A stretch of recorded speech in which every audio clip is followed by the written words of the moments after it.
Čo očakávať od Slovana v Lige majstrov? Kvalifikácia bola skvelá, výkony mužstva vysoko nadpriemerné, ale skupinová fáza je už úplne iný level. Koľko bodov môžu teda Belasi pri takto nastavenej výkonnostnej latke vydolovať? Trúfam si odhadnúť rozptyl od 4 do 8 bodov. Manchester City to je super level, tam na zázraky zabudnime. Bayern, Atletico a AC sú hneď v závese, ale nie úplná európska špička.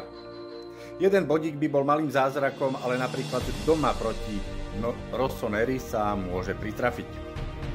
Celtic, Stuttgart a Girona sú stredná trieda, v každom z týchto zápasov môže Slovan bodovať a v nejakom možno aj vyhrať.